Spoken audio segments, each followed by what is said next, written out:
Hello, I am Kristin, Kany, a member of our Worship Associates team at the First Unitarian Universalist Society of Burlington, Vermont. A warm welcome to members, friends, and visitors.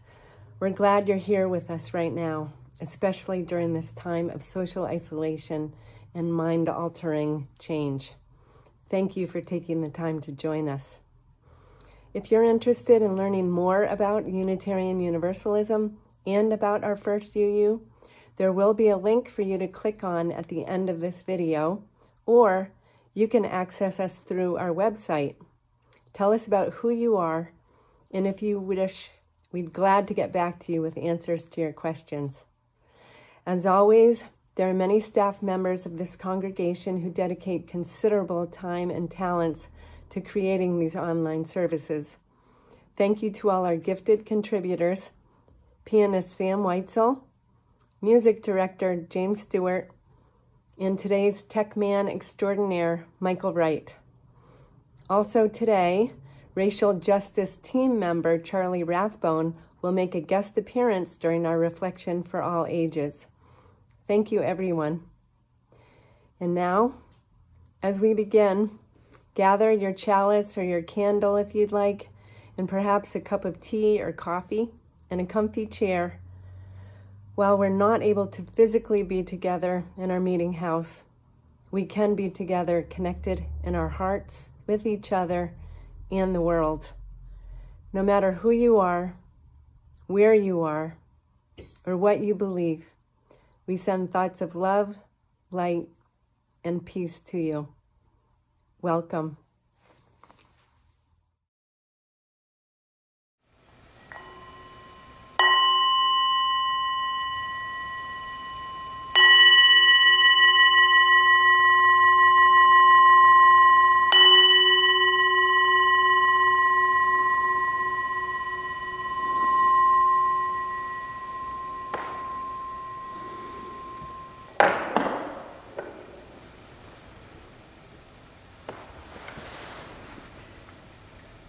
As we light our chalice flame, I hope you'll say the words with me. We kindle this chalice flame to remind ourselves of the light of truth, the warmth of community, and the fire of commitment. This morning's call to worship is from Spilling the Light, a collection of meditations by the Reverend Teresa Inez Soto. In this community, she writes, we hold hope close. We don't always know what comes next, but that cannot dissuade us. We don't always know just what to do, but that will not mean that we are lost in the wilderness. We rely on the certainty beneath, the foundation of our values and ethics. We are the people who return to love like a North Star, and to the truth that we are greater together than we are alone. Our hope does not live in some glimmer of an indistinct future. Rather, we know the way to the world of which we dream, and by covenant and the movement forward of one right action and the next, we know that one day we will arrive at home.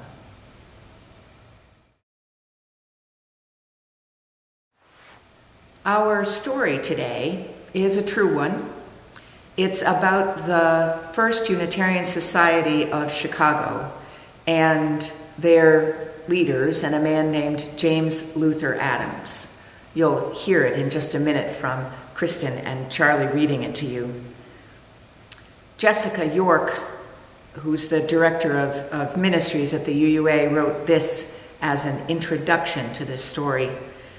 Unitarian Universalism is a living faith.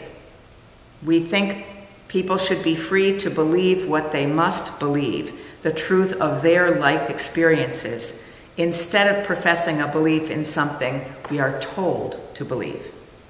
This is what we mean when we say ours is a creedless religion. Being a living faith means that any one of us can change what we believe if we experience a deeper truth that changes our previous beliefs. But in order to change, we have to be open to new thoughts, new ideas, and new experiences. We have to open our ears to hear the people with whom we are in community. There's a saying that people were created with 2 ears and 1 mouth because we should listen twice as much as we speak.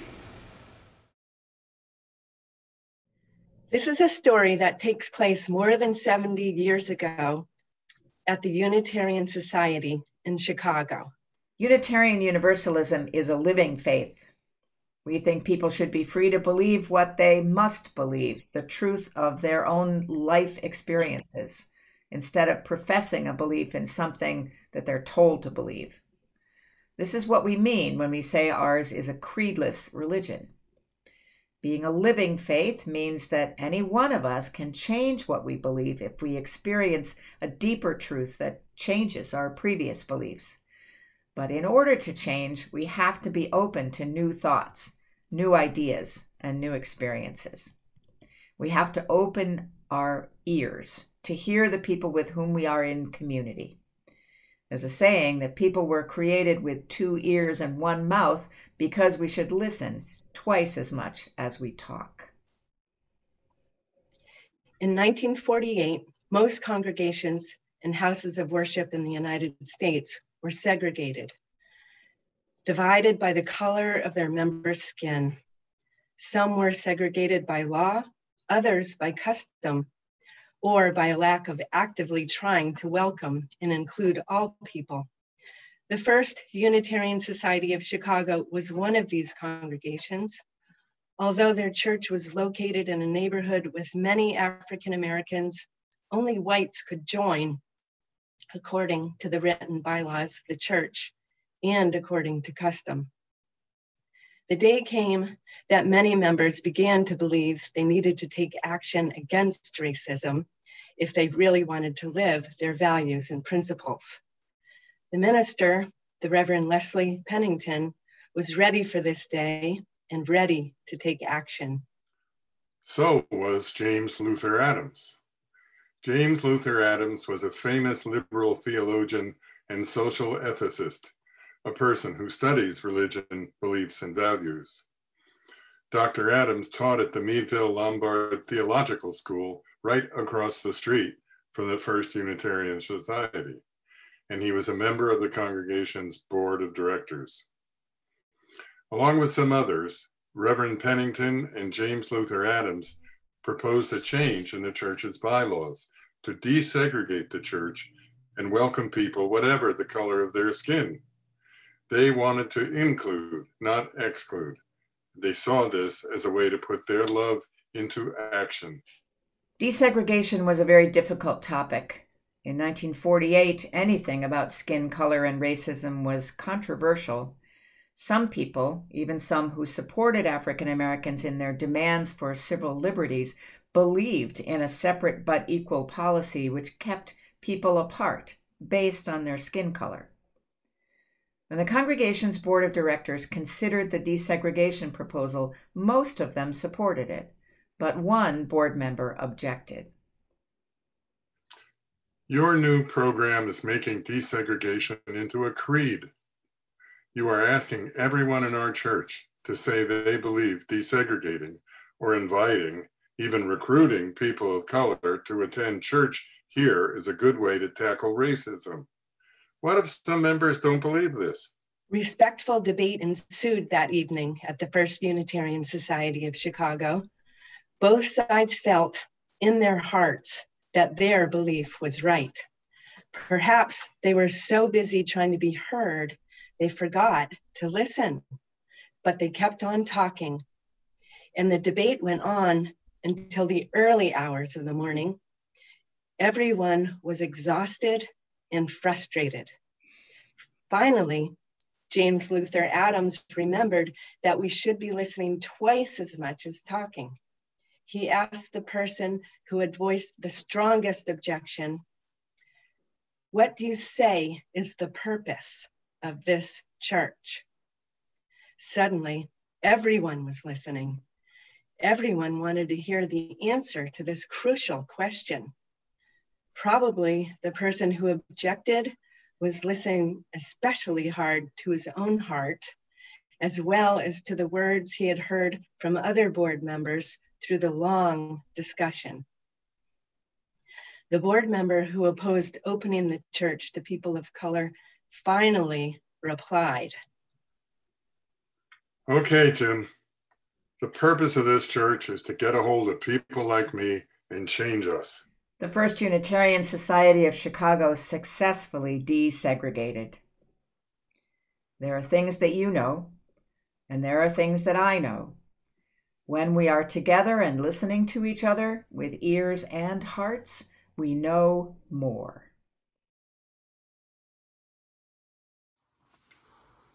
As we let these words and music settle into our beings, let us deepen together into a time of meditation.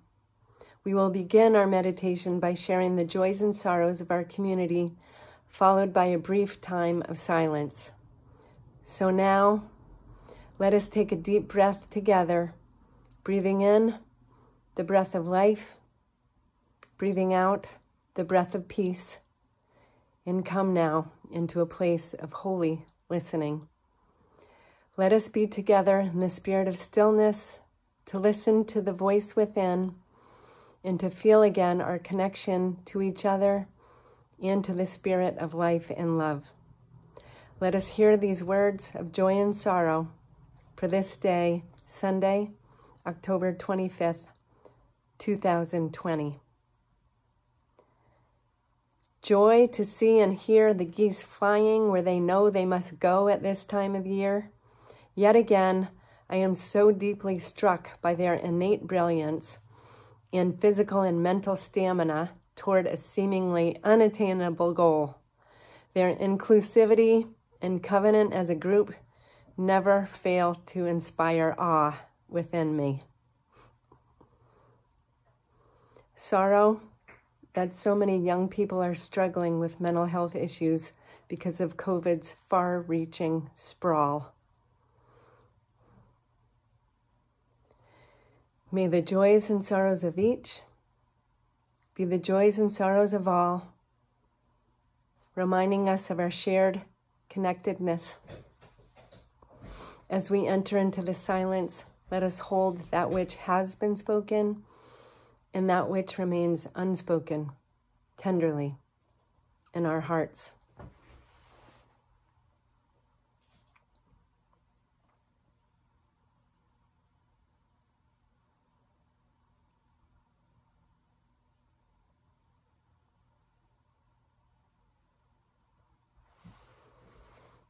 Amen.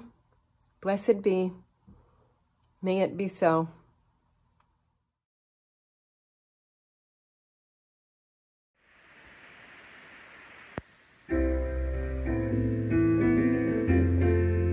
So this song has 3 parts.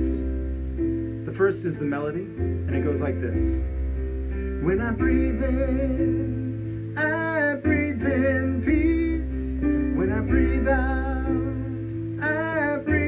love. When I breathe in peace. When I breathe out love. And the second part is a descant. It goes like this. When I breathe in peace. When I breathe out love. When I breathe in peace. When I breathe out love. And the last part is just a drone.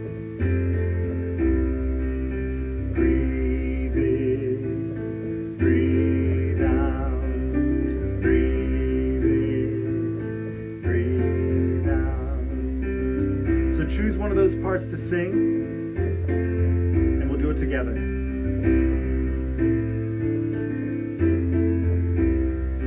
When I breathe in, I breathe in peace.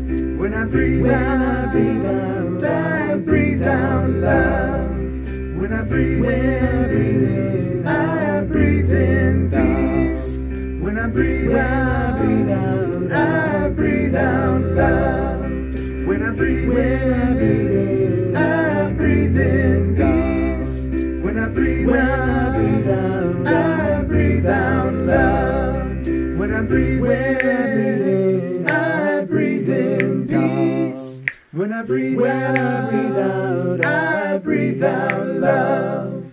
When I breathe in, I breathe in peace. When I breathe out, I breathe out love.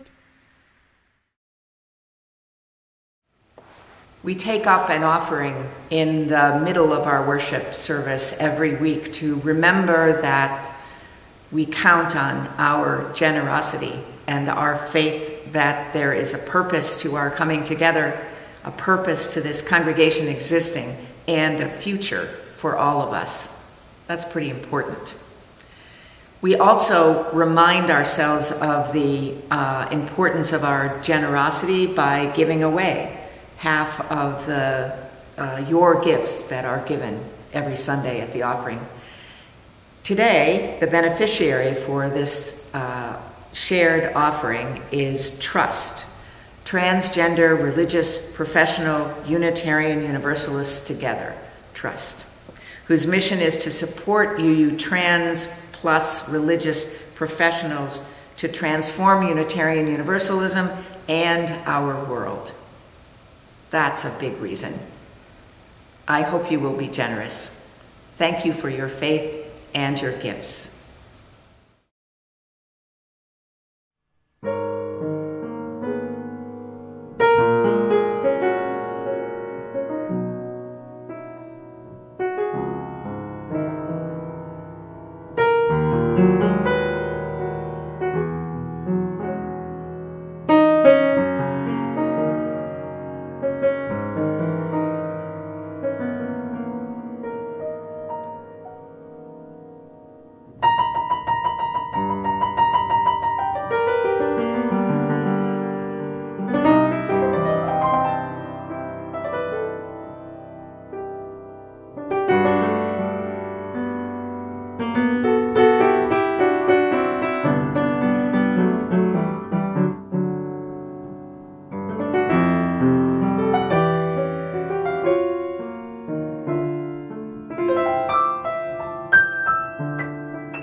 Would you join me, please, in our words of dedication for the offering?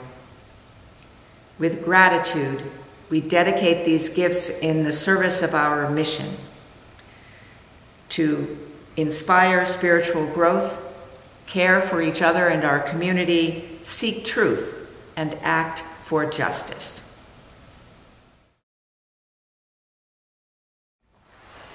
To Unitarian Universalists, not being told what to believe is really important. We proudly and persistently rely on our own perceptions and convictions and deeply held truths.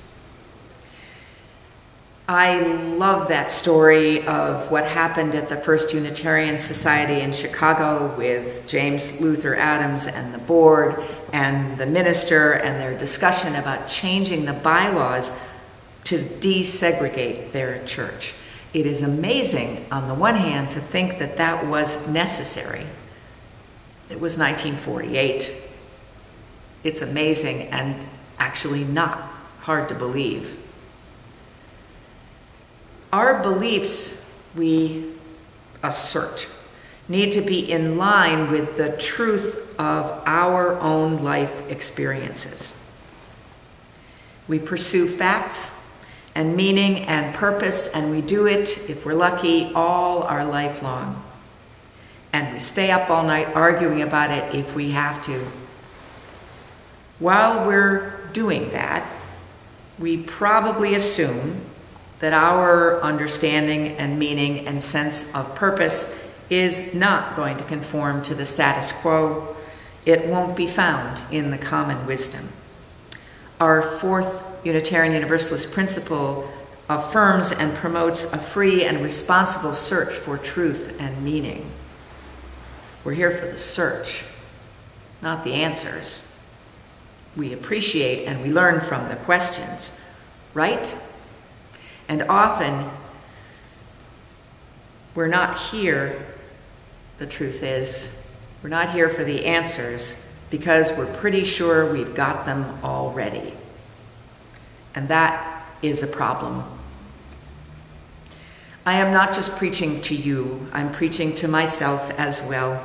I will admit to trusting my own opinions and perceptions, my own understanding of the facts more than, well, certainly more than what I hear from the mainstream media, more than I hear from my neighbors, more than what I thought was true a decade or two ago.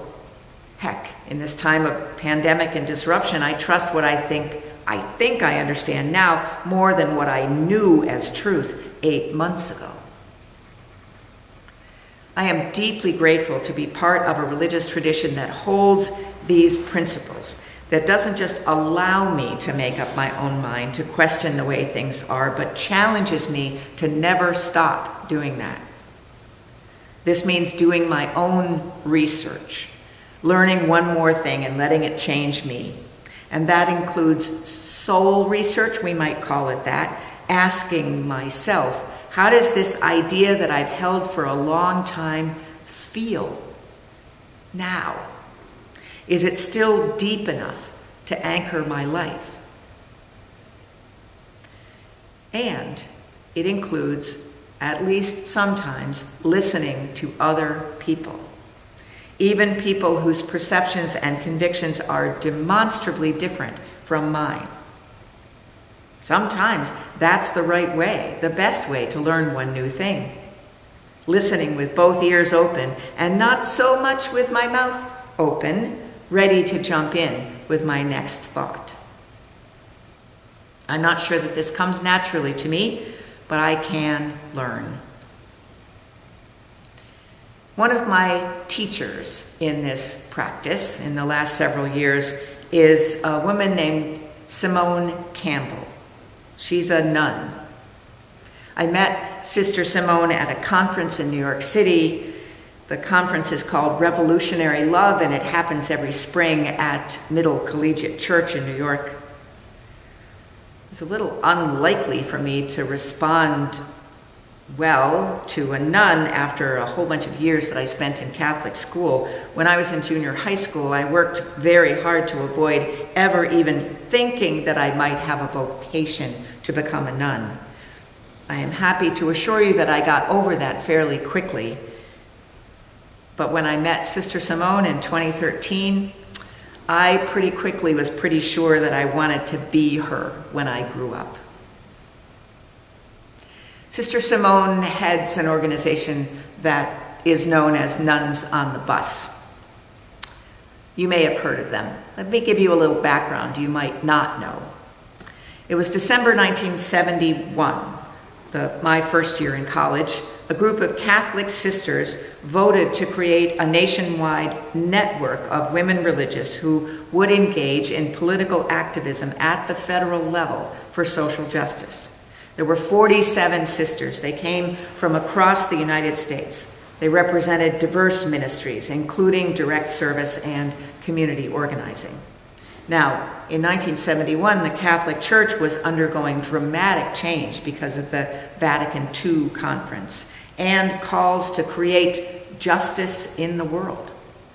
Many women religious had already and boldly joined the waves of civil rights and feminism and anti-war activism that was sweeping the United States. The network, which is now just called Network, officially opened in April 1972.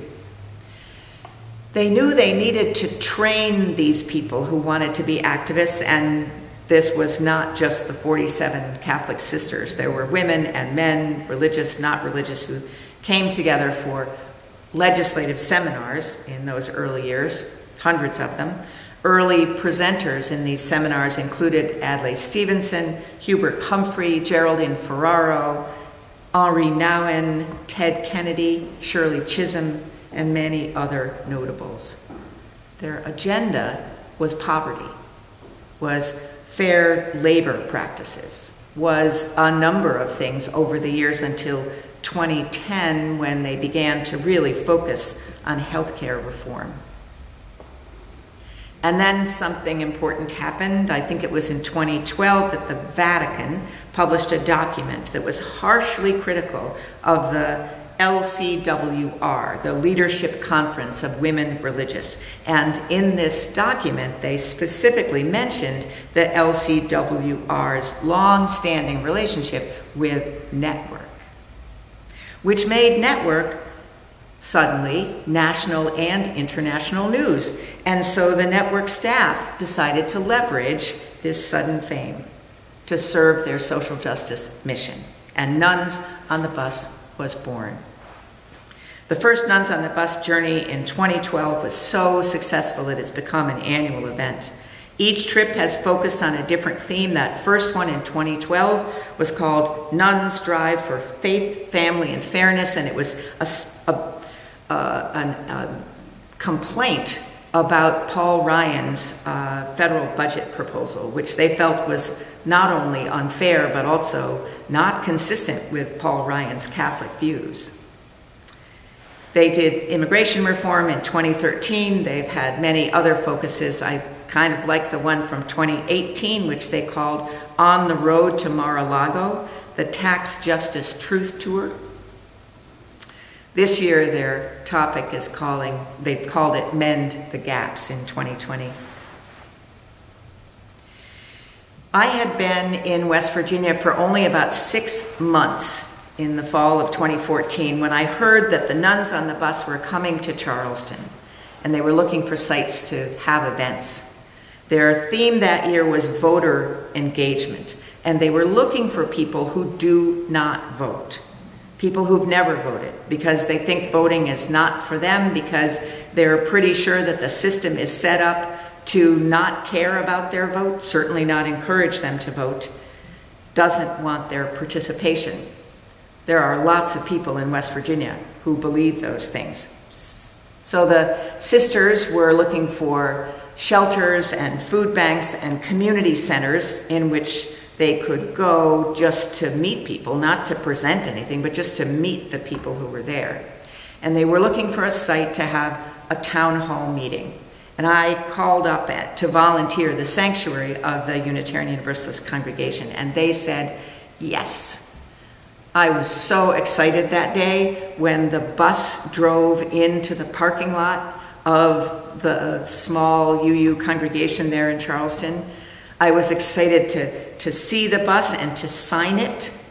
That's what we did, and my signature and all of ours was underneath the section where Joe Biden had written his name near the top. I met the bus driver. It was kind of like a rock concert tour bus, pretty nice, swivel seats. I met the other sisters from West Virginia and Kentucky who were traveling with Sister Simone that tour. And I got to watch her in action. She is loving and smart and funny. I would not call her sweet or gentle. She listens with compassion. She listens for understanding. She listens for longing, too. She listens for anger, and she doesn't turn away from it.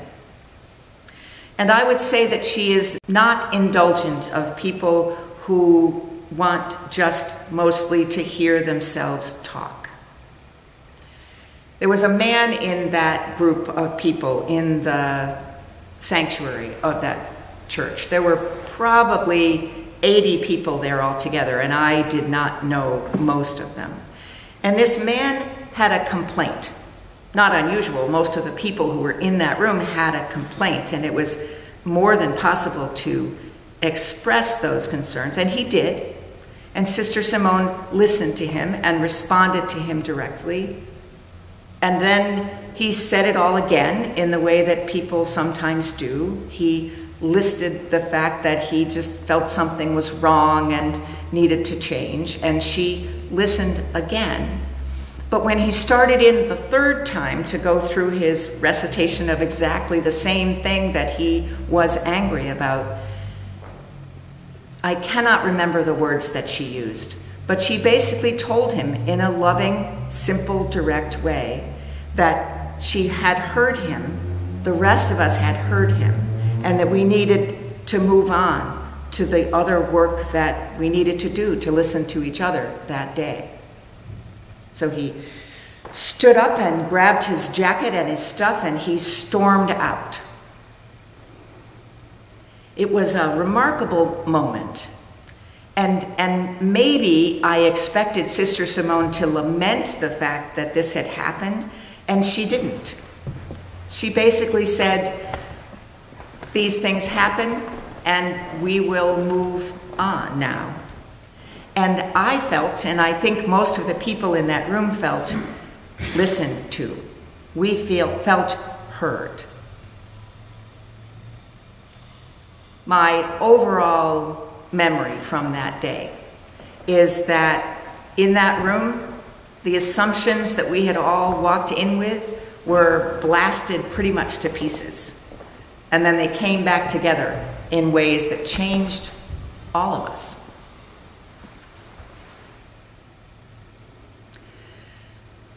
Our country is divided right now. We know that. We know about the lies and the conspiracy theories.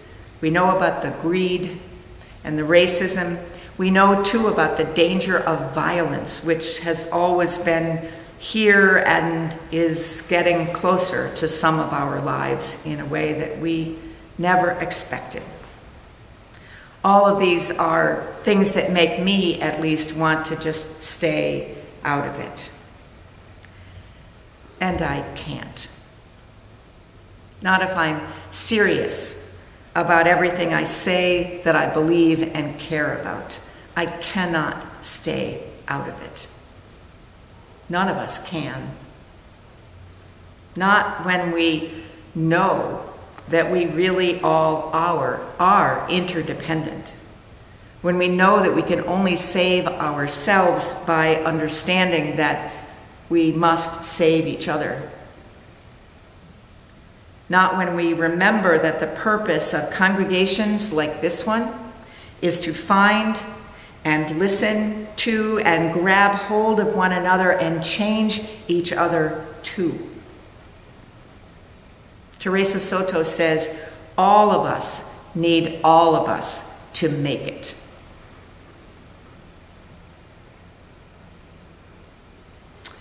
The election is coming, and then it will be over, and the work will be still all around us. The work of justice in the world. May we not turn away. May we hold one another, however remotely, encourage one another and ourselves, and know that this is our work. This is our work to make the justice that we dream about. We can do it.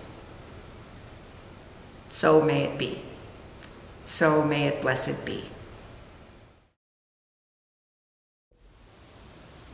Hi everyone. Reverend Tricia asked if I could introduce this next piece that's really our closing hymn.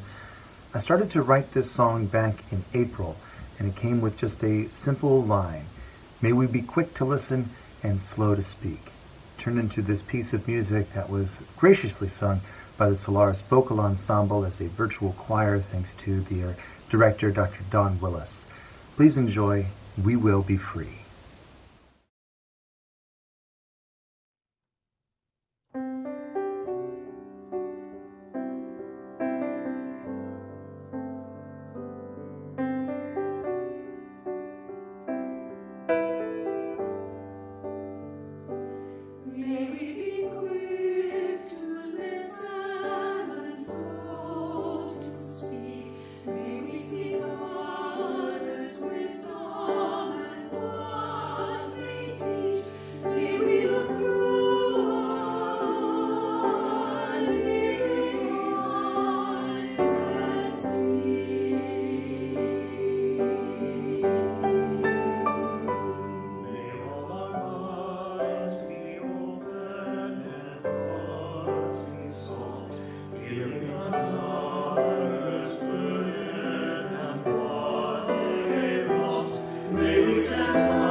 Say the words with me.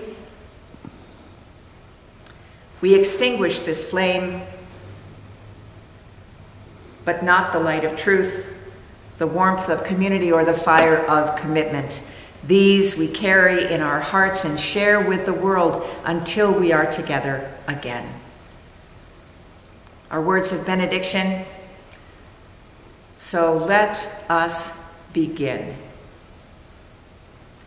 Let us go forth in the strength of our joy and the power of our compassion and the strength of our listening, and begin our lives again today. This is what we are made for: to love the world, to care for each other, to learn one new thing and let it change us. May our lives be our prayer until we meet again. Go in peace.